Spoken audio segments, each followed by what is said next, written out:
सर्वेभ्यो नमो नमः। सभी सदस्यों का आदर से यथायोग्य अभिवादन एवं स्वागत भी। सभी सदस्य अपने अपने स्थलों का ध्यान करें। माता गायत्री के मंत्रों का एक बार उच्चारण अवश्य करें। साथ ही अपने प्रेरणा के स्रोत एवं अपने गुरुजनों को भी अंतर्मन से अभिवादन कर ले। हम लोगों के द्वारा प्रतिदिन कोई प्रातःकालीन कक्षा दी जाती है। आज की कक्षा का जो विषय वस्तु लिखा गया है, कुंडली में शत्रु बाधा योग हम लोग कैसे देखें। तो कुंडली में शत्रु बाधा देखने के लिए प्रमुख रूप से हम लोग छठे भाव का विचार करते हैं, लेकिन सहायक भाव के रूप में हम सबों को आठवां भाव, पांचवें भाव का भी, आठवां भाव एवं 12वें भाव का भी विचार करना चाहिए।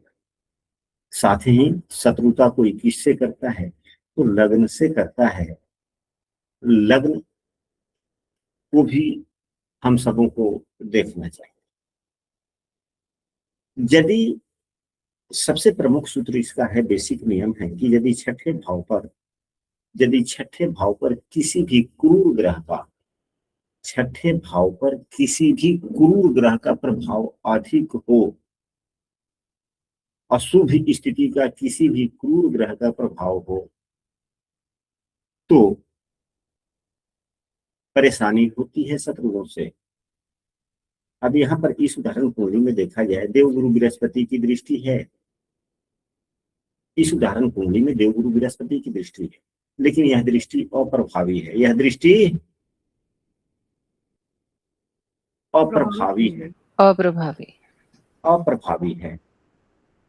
अब यह अप्रभावी हमने क्यों कहा? हालांकि लग्न का मान 29 अंश के आसपास में है, 29 से हल्का कम है, लेकिन 29 ही माना जाए, 30 के आसपास में नहीं है। यानी कि लग्न बदलने से 3-4-5 मिनट पहले का जातक का जन्म है। हाँ, 29 अंश और 30 मिनट से, मतलब कि डिग्री 29 डिग्री 30 मिनट से ज्यादा का अंश होता तो हम लोग लग्न परिवर्तन भी समझ सकते हैं, लेकिन यहाँ पर लग्न परिवर्तन की बात नहीं। तो देवगुरु बृहस्पति का भी अंशात्मक मान 21 है। लग्न का जितना अंशात्मक मान होता है उतना ही सप्तम भाव का भी अंशात्मक मान होता है। तो सप्तम भाव के बगल में ही छठा भाव है, देवगुरु बृहस्पति का 21 अंश है, जो लग्न के मान से 8 अंशों की ही दूरी पर है। इसलिए देवगुरु बृहस्पति की दृष्टि प्रभावी होनी चाहिए। देवगुरु बृहस्पति की दृष्टि प्रभावी होनी चाहिए, परंतु यह प्रभावी पूर्ण रूप से नहीं है, क्योंकि इस उदाहरण कुंडली में देवगुरु बृहस्पति चौथे एवं 7वें भाव के स्वामी होकर के केंद्राधिपत्य दोष से दूषित हो गए, यानी कि अपने शुभ गुणों को ये भूल गए। यानी कि जो ग्रह जो होता है केंद्र भाव का स्वामी हो जाता है, एक ही नियम है कि ये अपने गुणों की समाप्ति हो जाती है, वो शून्य फल देते हैं। क्या, कौन सा फल देते हैं? शून्य फल देते हैं। इसका मतलब ये नहीं कि केंद्राधिपत्य दोष लग गया तो देवगुरु बृहस्पति पाप फल देंगे, नहीं देंगे पाप फल। वह शून्य हो गए, शुभ फल भी नहीं देंगे, पाप फल भी नहीं देंगे। अब देवगुरु बृहस्पति अब किस प्रकार का फल देंगे? जब कोई भी ग्रह केंद्राधिपत्य दोष से दूषित हो जाता है, या कोई पाप ग्रह केंद्राधिपति हो जाता है, तो वो अपने पाप गुण को भूल जाता है। इसका मतलब ये नहीं कि वह सुफल प्रदाता हो गया। जो ग्रह केंद्र भाव का स्वामी होता है, वह ग्रह जिस ग्रह से युक्त या दृष्ट होता है उसके अनुरूप भी फल देता है, विशेष रूप से। तो यहाँ पर देवगुरु बृहस्पति को देखे राहु से दृष्ट है, परस्पर संबंध हो गया राहु गुरु, तो कुछ ना कुछ देवगुरु बृहस्पति यहाँ खराब हो गए, एवं केंद्राधिपत्य दोष होने से शुभता समाप्त हो गई और अशुभ ग्रह से परस्पर संबंध हो गया। दूसरे, छठे भाव पर मंगल की दृष्टि पड़ी। हमने कहा है अभी अशुभ स्थिति का पॉइंट नोट किया जाए। आप लोग यदि नोट कर रहे हैं तो नोट कर लें। सूत्र यह है कि अशुभ स्थिति का क्रूर या पापग्रह का प्रभाव अधिक हो छठे भाव पर तो परेशानी होती है। अब यहाँ पर मंगल को देखें, मंगल किस भाव में है? तो मंगल तीसरे भाव में। तीसरे भाव में मंगल कारक भी होता है, मंगल भी उग्र ग्रह है, क्रूर ग्रह है, और वहां मंगल वह तो पराक्रम उत्साह इत्यादि का भाव है ही, ऊर्जा वाला भाव है ही तीसरा। तीसरे भाव से ऊर्जा का विचार काफी किया जाता है, ऊर्जावान भाव है, और ऊर्जावान भाव में मंगल बैठा, एक तो वैसे ऊर्जा मिला और उस भाव का भी स्वामी है, इसलिए ऊर्जा में थोड़ी वृद्धि हो गई। यानी कि यहाँ पर मंगल क्या हो गया, ताकतवर हो गया, ऊर्जावान काफी बलवान हो गया। बलवान। और उस मंगल की शत्रुवत दृष्टि पड़ी, क्योंकि मंगल शनि को क्या मानता है, सम मानता है। लेकिन शुभग्रह एवं पापग्रह में एक अंतर होता है। यहाँ मंगल पूर्ण रूप से पापग्रह है, क्योंकि अष्टमेश एवं तृतीयेश है। मंगल क्रूर एवं पापग्रह दोनों हैं। तो क्रूर ग्रह या पापग्रह में एक नियम बनता है कि वह कहीं भी देखेगा या कहीं भी बैठेगा तो वहां के जीव तत्वों के लिए हानि करेगा और भौतिक तत्वों का बढ़ावा दे देता है पापग्रह। तो अगर हम किसी से हमारी शत्रुता होती है तो जीव तत्वों से होती है, और यहाँ पर शनि की राशि गड़बड़ हो गया, यह अच्छी स्थिति नहीं हुई। अगर केतु की भी यहाँ पर नौवीं दृष्टि मान लेते हैं तो केतु भी शनि को शत्रु मानता है। तो यहाँ पर केतु का भी प्रभाव हो गया और शनि का, पहले केतु एवं मंगल दोनों का प्रभाव हो गया। केतु का प्रभाव ज्यादा अशुभ होगा। तो कहने का मतलब यह है कि यदि छठे भाव में क्रूर या पापग्रह का प्रभाव अधिक हो और वह प्रभाव अशुभ स्थिति का हो तो परेशानी होगा, जो इस कुंडली में लगा। हम लोग जो आज की कक्षा में चर्चा करेंगे ये कोई जरूरी नहीं है कि जो सूत्र केवल इसी कुंडली पे लगे हम लोग वही चर्चा करेंगे, नहीं, हम लोगों को तो अध्ययन करना है, तरह तरह के अलग अलग के सूत्रों को भी देखना। अब इसके बाद में अगला सूत्र कि यदि छठे का स्वामी कमजोर होकर त्रिक भाव में बैठा हो। छठे के स्वामी कौन है यहाँ पर, छठे भाव में 11 नंबर की राशि है, 11 नंबर राशि के स्वामी कौन होते हैं, शनिदेव होते हैं। 11 नंबर राशि यानी कि मकर एवं कुंभ दोनों राशि के स्वामी शनिदेव होते हैं। यदि यही शनिदेव कमजोर स्थिति के होकर कुंडली के छठे, 8वें या 12वें भाव में बैठ जाते हैं तो जातक पर विरोधी हावी रहते हैं, व्यक्ति का जीवन परेशान सा परेशान। अब यहाँ पर हालांकि शनिदेव का अंशात्मक मान 9 है, शनिदेव का अंशात्मक मान 9 है और लग्न का मान 29 है। अब शनिदेव हैं कहाँ, यहाँ तो दिख रहे हैं 9 अंशात्मक मान। तो यह पंचम भाव में है कि चौथे भाव में है या छठे भाव में। अगर हम लोग लग्न को ही भाव मध्य मान लें तो अगर यह 29 है, 29 अंशों का लग्न मध्य होगा तो उससे काफी पहले शनिदेव है, 20 अंश पहले है, तो संभवतः यह चौथे भाव में चले जाएंगे, संभवतः।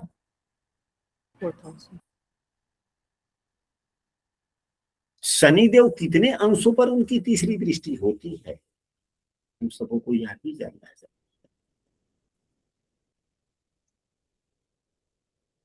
हालांकि शनि की दृष्टि यहाँ पर नहीं है, शनि अपने भाव से 12वें हैं। शनि यूं समझिए तो पीछे है। हालांकि अगर भाव से 12वें भी अगर हम लोग मान लेते हैं, भाव से 12वें भी मानते हैं, तब भी तो भाव का, जिस भाव का स्वामी भाव से 12वें होता है उस भाव के फलों में हानि होता है ना। जी सर। अगर हम लोगों को ज्ञान हो तो हम लोग चलित कुंडली के सहारे भी फलादेश कर सकते हैं। तो नहीं, अभी 2-4-10 कक्षा आगे बढ़ जाएगा, फिर उसके बाद में हम लोग चलित कुंडली भी हम बनाएंगे। कम से कम 4 कुंडली साथ में रहनी चाहिए। एक लग्न कुंडली, नवमांश कुंडली, प्रश्न से संबंधित वर्ग कुंडली एवं चलित कुंडली भी। बगैर 4 कुंडली के सहारे फलादेश अगर हम लोग करते हैं तो थोड़ा सा गड़बड़ होगा। अब फलादेश में सटीकता होना चाहिए, तो चलित कुंडली भी हम लोगों को बना के रखना चाहिए। चलना, तो अभी तक हम लोगों ने समझा कि यदि छठे भाव का स्वामी कमजोर होकर, पीड़ित होकर त्रिक भाव में भी, छठे, 8वें, 12वें में भी हो, तो भी शत्रु हमें परेशान। अब छठे भाव का स्वामी जिस भाव में हो, छठे भाव का स्वामी जिस भाव में हो, अगर वह खराब स्थिति में है, अगर वह खराब स्थिति में है, तो भाव के अनुसार शत्रुता उत्पन्न करता है। जैसे अगर लग्न में ही हो, लग्न में ही छठे भाव का स्वामी हो, तो व्यक्ति स्वयं का शत्रु स्वयं, यानी कुछ ना कुछ ऐसा बात ही करेगा, काम ही करेगा कि अपने ही बातों से उलझ करके दूसरों से शत्रुता ले लेगा, कुछ ना कुछ ऐसा। अगर वही छठे भाव का स्वामी दूसरे भाव में हो, तो दूसरा भाव स्वजनों का होता है, परिवार वालों का होता है। तब परिवार के लोगों से, स्वजनों से मेल मिलाप ठीक नहीं, उससे शत्रुता। तीसरे भाव में हो तो भाई बहनों से, चौथे भाव में हो तो माता से, या चौथा भाव भावना का भी है। हम भावना में भी बहकर जाकर, मतलब कोई ऐसा बात ही बोलने जा रहे हैं, जो बात ना बोलना चाहिए, और भावना में बहकर बात बोल दी है, भावना में बहकर बात बोल दे, तो उसके कारण शत्रुता। अब यही पंचम भाव में छठे भाव के स्वामी, तो पुत्रों से, या पंचम भाव प्रेम का भी है, जो जीव तत्वों के साथ इजहार हम करते हैं। तो प्रेम का मतलब ये नहीं कि अगर हम महिला हैं तो अपने पति से, या अगर हम पुरुष हैं तो अपने पत्नी से ही केवल प्रेम करते नहीं। प्रेम का दायरा बहुत लंबा चौड़ा है। प्रेम का परिभाषा तो आज तक हम जान भी नहीं पाए कि प्रेम है। जहां पे अपनी सभी शर्तें समाप्त हो जाती है और हम सभी सामने वाले की शर्तों को सहर्ष मानते हैं, और हमारे मन में जलन की भी भावना या मनमुटाव की भावना या विच्छेद भावना उत्पन्न नहीं होती है, वही तो प्रेम है, वही तो प्रेम है। हमारे छोटे शब्दों में या मेरा अर्थ। चले ठीक है, तो हम जिससे प्रेम करते हैं, जिसका अहित हम नहीं देख सकते, वह व्यक्ति भी अपने स्वार्थ के लिए हमारा दुश्मन बन सकता है, क्योंकि पांचवा भाव प्रेम का है। इसी प्रकार जिस भाव से जिन जिन विषय वस्तुओं का विचार किया जाता है, अगर छठा भाव का स्वामी अगर पीड़ित है, वह भाव शुभ नहीं है, तो उन लोगों से समस्याएं हो सकती है। अभी इस उदाहरण कुंडली में शनि देव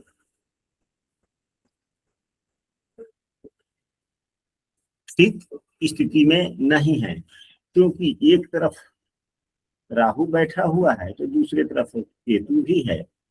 केतु की दृष्टि या मंगल की दृष्टि, या पांचवा भाव, छठे भाव का स्वामी पाप कर तरी में है, तो कुछ ना कुछ तो गड़बड़ हुआ ना, कुछ ना कुछ तो गड़बड़ हो ही गया। तो ये हो सकता है कि व्यक्ति जिसको यह अपना जानता हो, जिससे प्रेम करता हो, दोस्त है, संबंधी है, कोई भी है, पड़ोसी से भी व्यक्ति प्रेम कर लेता है, प्रेम करता है, अपनापन वाली बात करता धरता है,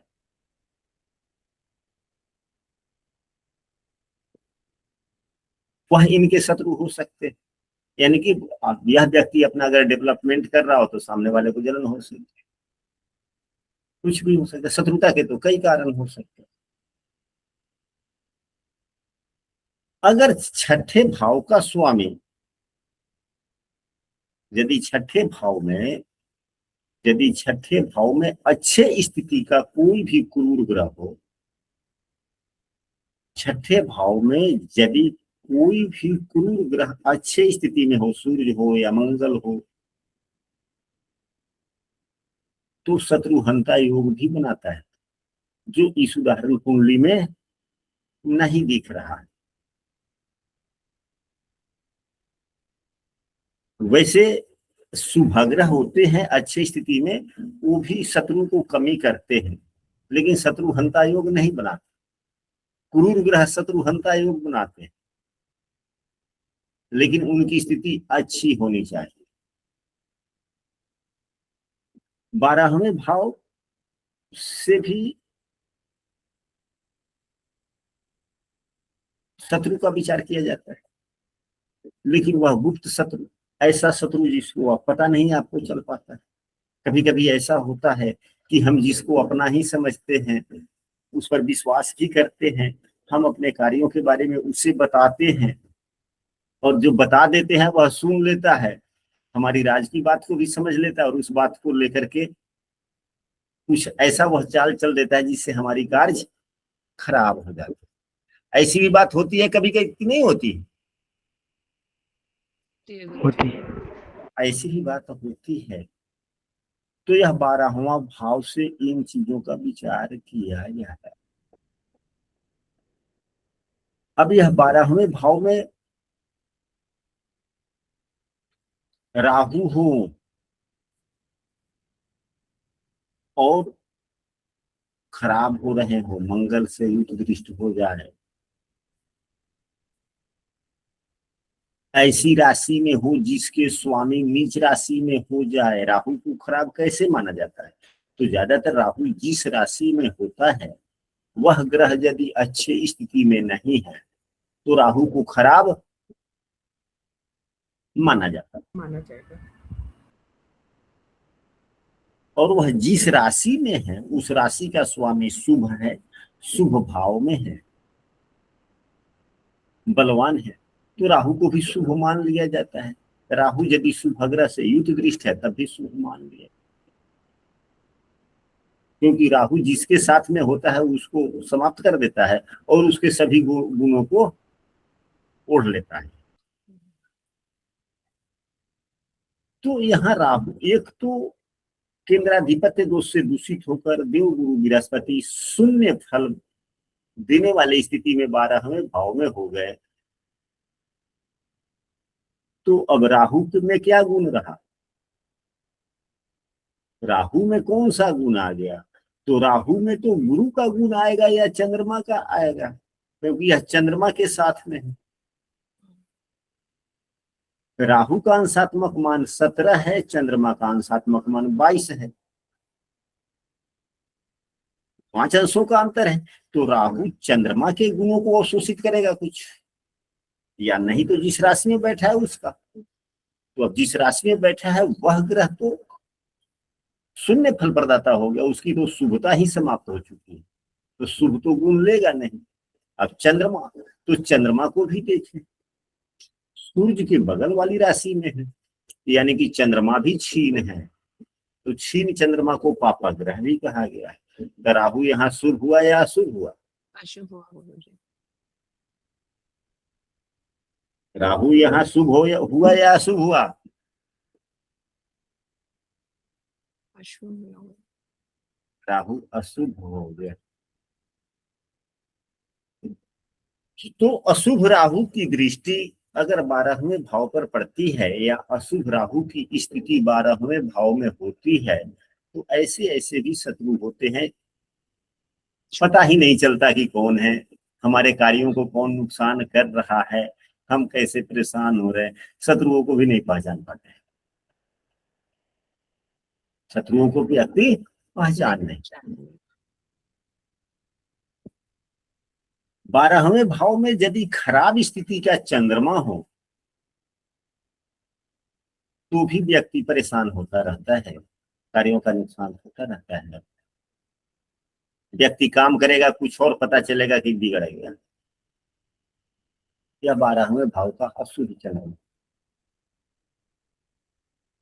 हम लोग ग्रह योग के आधार पर भी शत्रु बाधा योग का चर्चा करेंगे, उससे पहले जो बेसिक नियम धर्म गुण है उस पर हम लोग चर्चा कर ले रहे हैं। यदि कोई कक्षा में नया है और प्रतिदिन की कक्षा में शामिल होना चाहते हैं तो स्क्रीन पर दिख रहे नंबर पर व्हाट्सएप पर कक्षा में कंटिन्यू हो सकते हैं। यदि कक्षाएं अच्छी लगती है आप लोगों को तो अपने मित्रों को भी इस कक्षा के बारे में बोल, ताकि सदस्यों की संख्या कक्षा में बढ़ सके।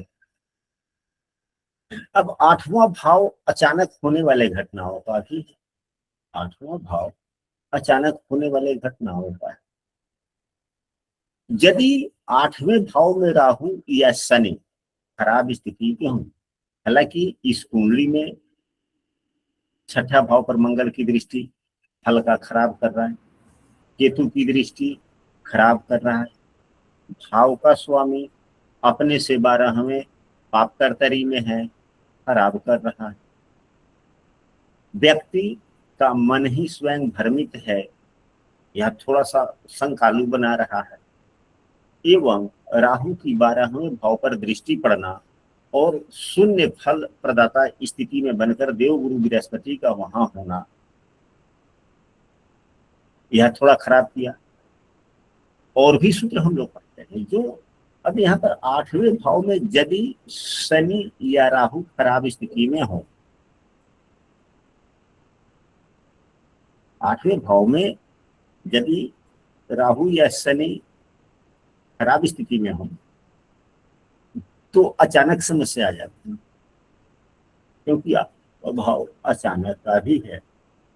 और आठवें भाव जो है ना यह छठे का तीसरा है। अगर छठे भाव को अगर हम लग्न मानते हैं, मनुष्य मानते हैं, तो उसका यह हाथ है। जैसे लग्न का हाथ, लग्न से तीसरा भाव, तो छठे भाव का हाथ आठवां, यह निजता का प्रतिनिधित्व करता है। छठा भाव वो कालत का भी है और उसका स्किल है। ये हर भाव से तीसरा भाव उसका स्किल भाव होता है। तो यह तो वकालत जीरा है, चर्चा है, वकालत है, क्या है, तो उसका यहाँ पे स्किल, तो वकालत का स्किल तो न्यायालय ही करेगा ना, न्याय वाली बातें ही हो जाएगी। तो हम ऐसा कह सकते हैं कि अचानक समस्या हो सकती है, वह कानूनी अड़चन दाव पेच भी फंस सकता है व्यक्ति, या एकाएक मानहानि भी हो सकती है, क्योंकि मान वाला भाव 10वां है, मान वाला भाव 10वां है और उसका यह आय है। यश भाव तो अगर 8वां है, मान भाव, यश को भी मान मर्यादा लोग नहीं कहता है, मान शब्द बहुत बड़ा शब्द है, मान बहुत बड़ा शब्द है, यश से भी आगे बहुत मर्यादित शब्द हो गया। तो उस मान, तो मान हम लोग 10वें भाव से देखते हैं और उसका आय यहाँ पर होगा, तो उसी का हनन कर दिया, तो हम कह सकते हैं ना कि मनहानि, मान को बढ़ने ही नहीं दी, मनहानि कर दिया। अब जैसे कि 11वां भाव खराब हो जाएगा तो आय की हानि, 11वां भाव आय का और 10वें का आय या है, तो समस्या पर से आ सकती है। तो यहाँ तक तो हम लोग बेसिक नियमों को हम लोगों ने पढ़ा। अब शत्रुता के कई प्रकार हो सकते हैं। यदि इस कुंडली में शत्रुता के योग बन रहे हैं तो उपाय क्या किए जाए? शत्रुता के यदि योग बन रहे हैं तो उपाय क्या किया? उपाय क्या किए? शत्रुता, चलिए उपायों पर हम लोग अंत में चर्चा कर लेंगे, कुछ और सूत्रों पर हम लोग पहले चर्चा कर रहे हैं। यदि यदि कुंडली में खष्टेश एवं एकादशेश दोनों का परस्पर संबंध होता है, यदि खष्टेश एवं एकादशेश का परस्पर संबंध होता है तो शत्रुता के कारण धन हानि होती है।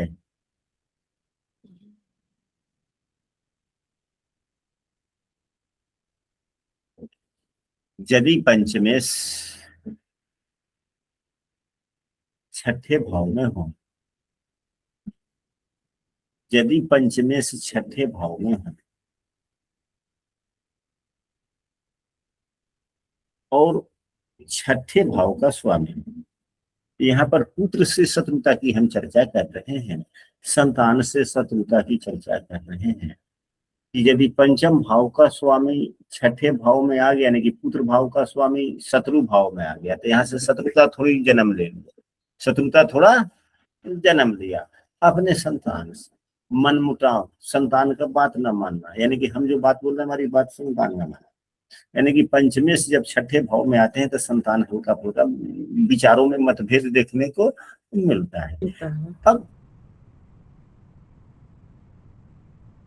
छठे भाव के स्वामी कहीं भी कुंडली में हो और वह देवगुरु बृहस्पति को प्रभावित कर रहे हैं,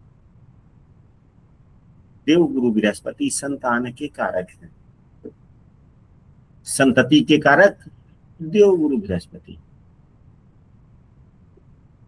तो छठे भाव से संतति प्रभावित हुआ, संतति भाव का स्वामी छठे भाव में हो गया,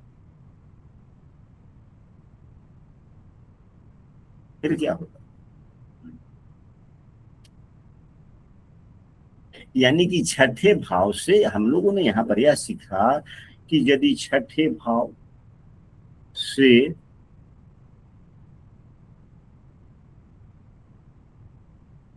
कहा गया कलम है, छठे भाव या भावेश से पंचमेश एवं संतति कारक ग्रह दोनों का संबंध हो, दोनों का संबंध हो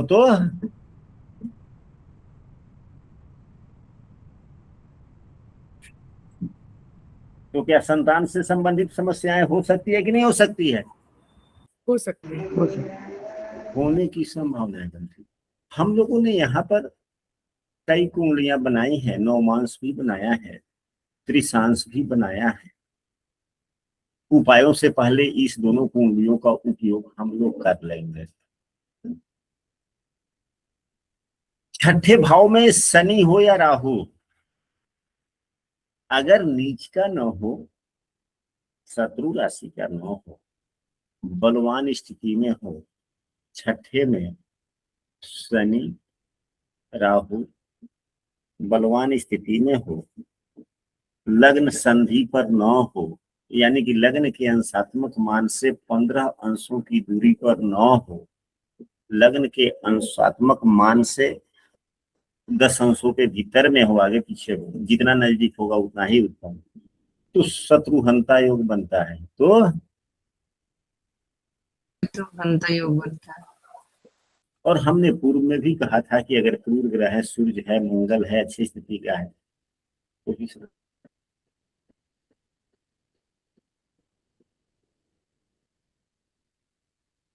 यदि खष्टेश छठे भाव में ही हो, यदि छठे भाव का स्वामी छठे भाव में हो, जैसे कि यहाँ पर शनिदेव है, तो या छठे भाव के स्वामी 12वें भाव में हो, तो या इस कुंडली के अनुसार तो यहाँ भी होंगे तो भी, या चौथे भाव में होंगे तो भी, अगर छठे भाव का स्वामी छठे भाव में हो या छठे भाव को देखते हो और अंशात्मक मान से बलवान हो, बाल वृद्धि भी न हो, और लग्न संधि पर भी कम से कम या भाव संधि पर ना हो। अब हमने यहाँ पर 2 शब्द लिखा है, लग्न संधि और दूसरा भाव संधि। इन दोनों शब्दों को आप लोग समझते हैं?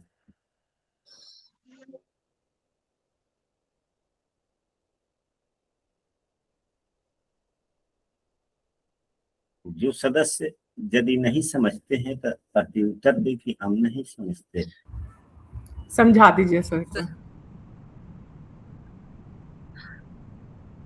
संधि संधि तो डिवाइड, दो भाग में बांटना होता है ना, या उसे बांटना, अलग करना। जोड़, संधि मतलब जोड़। अच्छा। तो जब दो भाव के जहां पर अगर लगन की डिग्री दी हुई आपको पता है, तो जब दो उस लगन की डिग्री के लगभग बराबर अगर ये मान ले 29 डिग्री का है, तो उसके बराबर अगर कोई ग्रह की का अंशात्मक मान है, तो ये भाव संधि पे लगन है। अच्छा, दोनों और संधि यदि में है। है, हाँ। ठीक। और ये जब 29 और 30 डिग्री का है, तो दो लगन नहीं, हम कंफ्यूज है सर, आप एक्सप्लेन कर दीजिए। देखिए, बहुत आसान सी बात है, इन दोनों शब्दों को समझना बहुत आसान है। लग्न संधि का मतलब ये हुआ, अब इसी उदाहरण कुंडली को ले, लग्न का अंशात्मक मान कितना है? 29। तो हम लोग 29 में 15 जोड़ेंगे ओके। या 15 घटाएंगे। यदि 15 अंश से अधिक लग्न का मान है तो 15 घटा देंगे। क्या करेंगे? 15 घटा देंगे। अगर 15 से कम लग्न का मान है तो 15 जोड़ देंगे। जोड़ देंगे, प्लस या माइनस कर देंगे। तो अब यहाँ तो 15 अंश से अधिक है, जी, तो क्या करना है? घटाना है। घटा देंगे। तो कितना हो गया? 14। हम्म। तो यह जो मान आया, यह लग्न संधि आया। यह क्या हो गया? लग्न संधि हो गया। लग्न संधि पर बैठे हुए ग्रह अच्छे फल नहीं देते। लग्न संधि पर बैठे हुए ग्रह फल अच्छे नहीं। नहीं। अब यहाँ पर मंगल का अंशात्मक मान 13 है, यह फल ही नहीं देगा। यह मंगल अच्छा फल नहीं देगा। यह लग्न संधि के आसपास में है। और लग्न का मान 29 हुआ। जितना लग्न के नजदीक में अंशात्मक मान के आसपास में जितना जो भी ग्रह होगा वह अच्छा फल देगा। वह अच्छा फल देगा। अच्छा फल देगा। चलिए, यहाँ पर स्पष्ट हो गया। अब भाव संधि का मतलब ये होता है भाव अस्पष्ट। हर भाव का स्पष्ट अलग अलग होता है। हर भाव का स्पष्ट अलग अलग है। अलग अलग होता है। इसको समझने के लिए रुको, इसको अभी बताते हैं। लग्न संधि तो समझ लिए ना। जी। तो जो लग्न का मान होता है, जो लग्न का मान यदि 29 है तो वही 7वें भाव का भी मान होता है। वही मान 7वें भाव का है। दसम भाव का मान अलग हो जाता है। दसम भाव का मान अलग होता है। तो जो दसम भाव का मान होता है वही चौथे भाव का चौथे मान। भाव का मान होता है। तो यदि यह हो गया भाव संधि, जो अब यहाँ लग्न का जो संधि होता है वही लग्न के लिए भाव संधि भी हो जाता है। 7वें भाव का भी भाव संधि वही हो जाता है, या भाव आरंभ वही हो जाता है। लेकिन दसम भाव का थोड़ा अलग हो जाता है। वो साधन करने पर पता चलता है, कभी 1-2 अंश आगे पीछे होता है, कभी थोड़ा ज्यादा भी आगे पीछे हो जाता है। तो साधन करके देखें। या जो हम लोग कुंडली जनरेट करते हैं, जो हम लोग कुंडली सॉफ्टवेयर से जनरेट करते हैं, वहां भी भाव मध्य दिया गया रहता है या भाव आरंभ दिया गया रहता है। तो जो भाव आरंभ है वही भाव संधि है, या भाव समाप्ति है वही भाव संधि। संधि। गुरुजी, भाव संधि नहीं समझ आ रहा। हाँ जी, भाव संधि नहीं समझ आ रहा। आप समूह में लिखेंगे। जी। अब हाँ, समूह में लिखेंगे तो वही उसी विषय वस्तु पर कभी एक रोज क्लास हो जाएगा। नहीं तो आरती जी से पूछिए, हमको तो लोग कभी कभी दोपहर में भी टॉर्चर कर देते हैं, फोन करते हैं गुरु जी दोपहर में फुर्सत है, तो हाँ जी है, तो थोड़ा विषय वस्तु नहीं आता, थोड़ा हमको समझा दीजिए। हम ठीक है, 1 घंटा लोग माथा खराब करता है। माथा क्या खराब होता है, वह एक अलग प्रकार का आनंद भी आता है जब कोई शिक्षक पढ़ा रहा हो और उसके विद्यार्थी जबरदस्ती पूर्वक कुछ पूछते हैं, तो वह अरे अंदर से, बाहर चेहरा से तो उनको लिखता है कि गुस्सा वाला बात है, लेकिन अंदर से खुश भी होते हैं। अभी समझ नहीं आ रहा, तो यही लग रहा है कि आगे फिर समझ नहीं आएगा, आप कुछ बताएंगे, इसलिए बीच में बोला कि भाव संधि नहीं भेद नहीं भाव ठीक है, नहीं नहीं उचित ही है, आप समूह में लिख देंगे। जी जी ठीक है गुरु जी। चलिए इसके बाद में, हाँ, जो ग्रह भाव संधि पर होता है या लग्न संधि पर होता है, वह ग्रह अच्छे फल नहीं देता है। अब यदि अन्य सूत्र पर चलते हैं, यदि छठे भाव का स्वामी, यदि छठे भाव का स्वामी कोई पापग्रह हो, यदि छठे भाव का स्वामी पापग्रह हो और लग्न को देखे, अब इस उदाहरण कुंडली में छठे भाव के स्वामी तो पापग्रह है, लेकिन क्या लग्न को देख रहे हैं या लग्नेश को देख रहे हैं? यदि छठे भाव का स्वामी पापग्रह हो और लग्न या लग्नेश को देखे, तो जीवन में अनेकों बार समस्याएं बाधाएं आती जाती रहती, क्योंकि लग्न ही तो जीवन है, लग्नेश ही तो जीवन है। जी अगर यहीं पे यह शनिदेव अगर किसी अन्य भाव में हो, तो जैसे यहाँ पर है, या लगने से यहाँ पर है, अगर शनिदेव यहीं पे होते, यहाँ पर देख रहे होते, तब तो जीवन में तरह तरह की समस्याएं हैं, क्योंकि गोचर के कारण में भी तो अशुभ योग बनते रहेंगे ना। सभी ग्रहों की महादशा में लग्नेश की अंतरदशा चलती रहेगी ना। जी अब खष्टेश की महादशा में लग्नेश की अंतरदशा चलेगी तो स्वास्थ्य हानि भी होता रहेगा और शत्रु भी परेशान करते रहेंगे।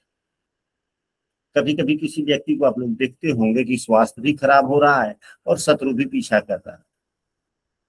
जीवन में यदि मित्र है तो शत्रु भी है, शत्रु है तो मित्र भी है, कुछ शत्रुता करने वाले लोग भी है, कुछ दोस्ती निभाने वाले भी, कुछ कदम कदम पर साथ देने वाले, कुछ कदम कदम को पीछे करने वाले। ठीक, यानी कि यदि छठे भाव का स्वामी पापग्रह हो और वह लग्न को देखे,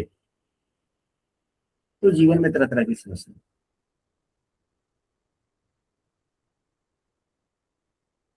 यदि लग्नेश पापग्रह हो या शुभग्रह हो, यदि लग्नेश, अब यहाँ पर पापग्रह शुभग्रह की बात नहीं है, लग्नेश तो सदैव शुभग्रह होता है, लग्नेश सदैव शुभ ग्रह होता है। सभी शुभ ग्रह होता है। लग्नेश सदैव शुभग्रह होता है। यदि लग्नेश बलवान होकर कुंडली के शुभ भाव में कहीं भी बैठा हो, बलवान होकर कुंडली के शुभ भाव में कहीं भी बैठा हो,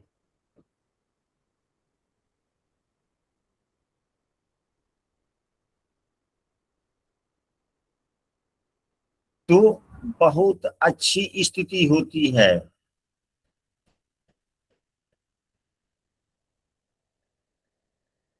व्यक्ति को समस्याएं नहीं आती। इसके और भी सूत्र हैं, इसके एक ही प्रारूप नहीं है, इसके 2-3 प्रारूप हैं कि लग्नेश अच्छा हो, एक लग्नेश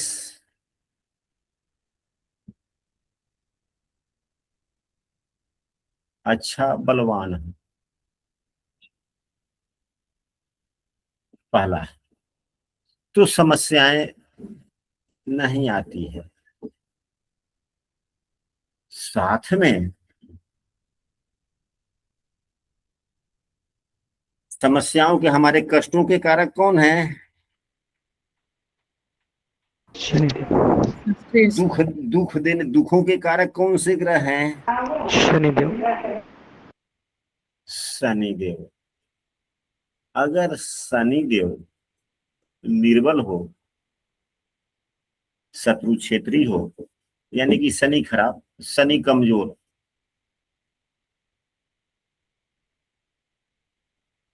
और लग्नेश बलवान, तो फिर समस्याएं नहीं आती है। अगर समस्याएं आती भी है तो भी व्यक्ति जातक आगे निकल जाता है। निकल जाता है।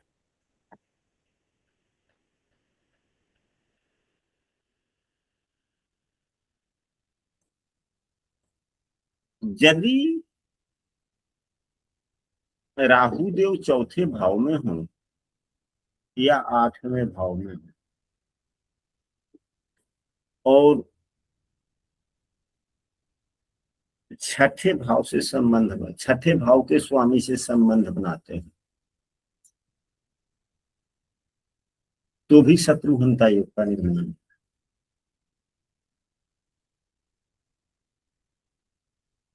लेकिन यह युति वाला संबंध न हो, युति वाला संबंध ना। दृष्टि संबंध, दृष्टि संबंध, युति संबंध होगा तब तो खस्टेस कमजोर ही हो जाएगा ना। जी, और समस्याएं और बढ़ जाएगी।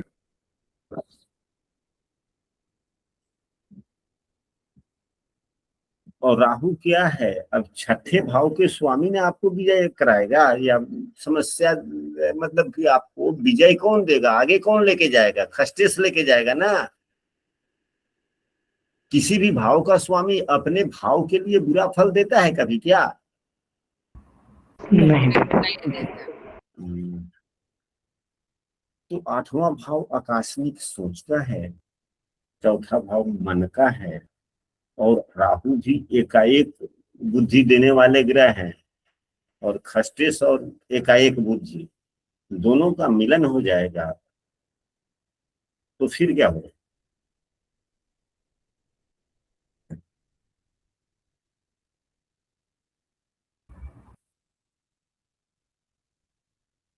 सोच में अचानक वृद्धि ला देगा।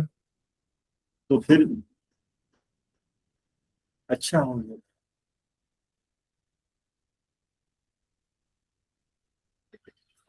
तो अब जो इसी कुंडली पर हम लोग अभी और कल भी चर्चा करेंगे, आशा करते हैं कि आप लोगों को अच्छा अच्छी लगी होगी। हालांकि इस कुंडली में कुछ योग ऐसे भी बन रहे हैं जो कोई खास खराब योग नहीं है, लेकिन अगर व्यक्ति अब कुंडली में सबसे बलवान शुभ ग्रह कौन होगा? व्यक्ति का भाग्य और वाणी दोनों भाव के स्वामी शुक्रदेव हो करके शुक्रदेव बैठे हुए हैं यहीं दूसरे भाव में। शुक्र को शनि देख रहा है उच्च की दृष्टि वाली राशि से भी, और शुक्र मित्रता पर। यहाँ पर शुक्र खराब नहीं हो रहा है, शुक्र खराब नहीं, खराब नहीं होता है। शुक्र को केतु मित्र भी मानते हैं। अगर केतु की दृष्टि है तो केतु शुक्र को मित्र मानते। तो व्यक्ति अगर दुर्गा कवच, यह व्यक्ति यदि थोड़ी बड़ी समस्याएं हैं, अगर लगातार 3 महीने दुर्गा कवच का पाठ करे तो समस्याएं टल सकती है। काफी कम हो जाएगी। और देवगुरु बृहस्पति के लिए बृहस्पतिवार को भगवान विष्णु का पूजा, ब्रह्मा जी की पूजा करके, विष्णु भगवान का पूजा करके यथासंख्यक कुछ भी 1000, 2000, 5000 बृहस्पति का मंत्र का जप करे और उसी दिन हवन इत्यादि कर ले, और फिर उसके बाद से अगर दुर्गा कवच का पाठ अगर करे व्यक्ति तो जीवन की सभी समस्याएं मतलब कि काफी हद तक अच्छा हो जाएगा।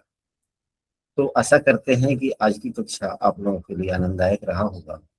यदि किसी बात की कोई बात लिखना हो, कहना हो, तो आप लोग समूह में लिख सकते हैं, या किसी को कुछ पूछना है तो पूछ सकते हैं।